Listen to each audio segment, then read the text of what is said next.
starts to bend to the right, curve, and then it becomes the east side of the island over there. Makalea Mountains. Let's turn now towards the south. You can see now off in the distance, pretty much the entire island. The south shore off our right front, the Ho'upu Mountains. Those are the mountains we flew out on in the beginning of the tour. That kind of gives you an idea where we're at. So the island, you can see, is not very big. Look at this. You're looking at the north shore and the south shore.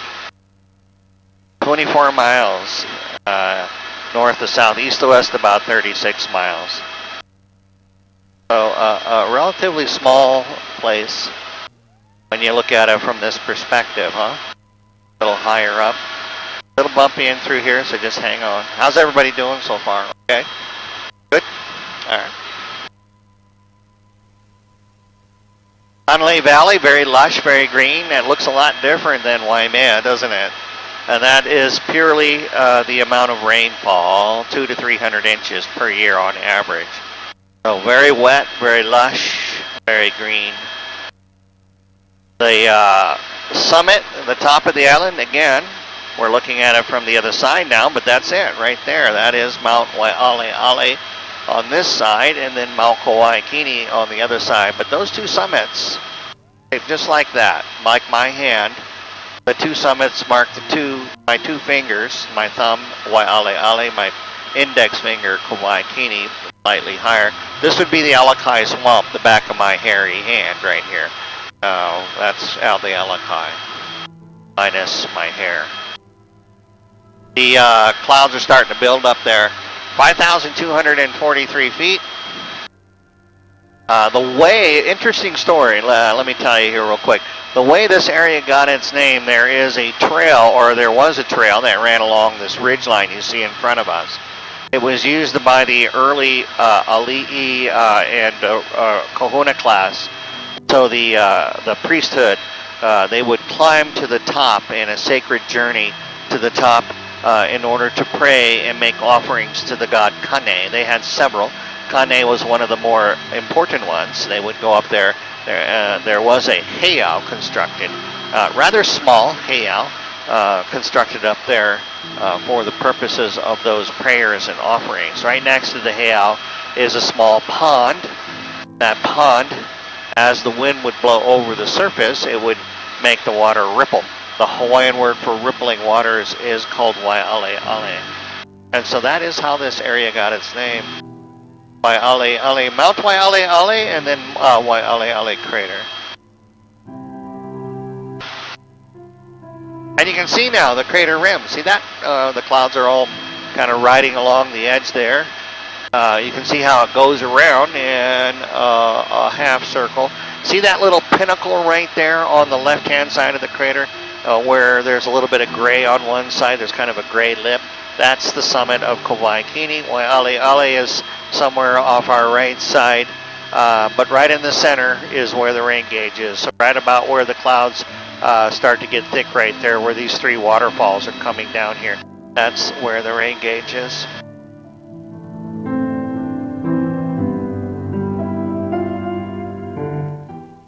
Let's go into the crater, a little over 2,500 feet, near vertical rise from the floor to the top.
Coming out of the crater yet now, you'll notice a lot of these non-native albizia trees growing up here.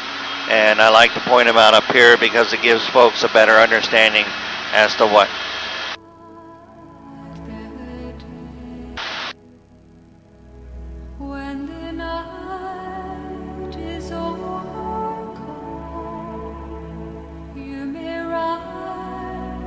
So these trees, the state of Hawaii is trying to get rid of them.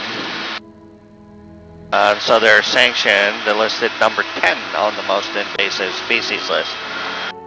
Alright, now down on the flats, let's just kind of give you a rundown of where we're at. Off our right side, looking over there, that's Knudsen Gap. That's where we crossed over the tree tunnel, and I talked a little bit about the albizia trees over there.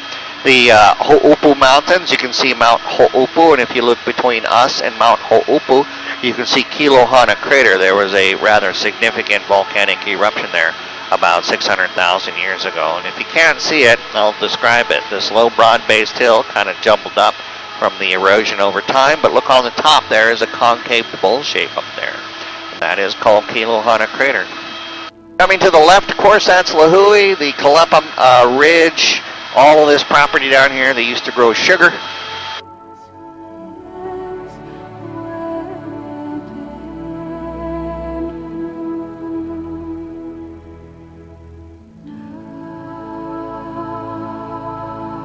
So they do mostly cattle ranching down here now. The sugar, of course, gone. And then also support for the biomass industry. In this case, this is now eucalyptus. You can see the difference between the eucalyptus and the albizia. This is albizia down here off the right side.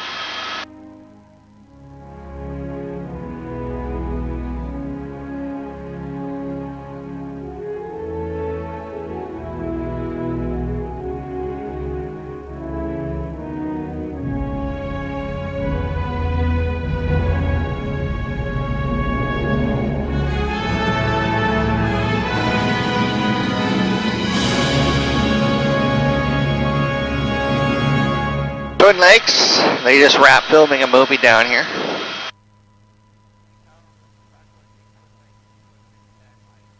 I noticed at the airport there's a private jet. Is it the owner? I'm sorry, one more time. I noticed at the airport there's a big private jet. Does someone live here that owns that? Yeah, I'm not sure which one you're talking about.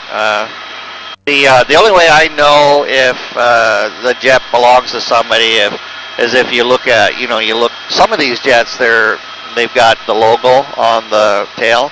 So the movie folks from Los Angeles, they fly in, and you know when they're here because they have this jet they use with the logo on it. Otherwise, I can't tell who's who down there, unless they're like, the Playboy Bunny jet that has the logo on the tail, then I know they're Otherwise, no, I don't know who owns that. There's a bunch of celebrities here, though. Zuckerberg has property up on the North Shore, and he's quite wealthy, of course, so he can probably afford his own jet.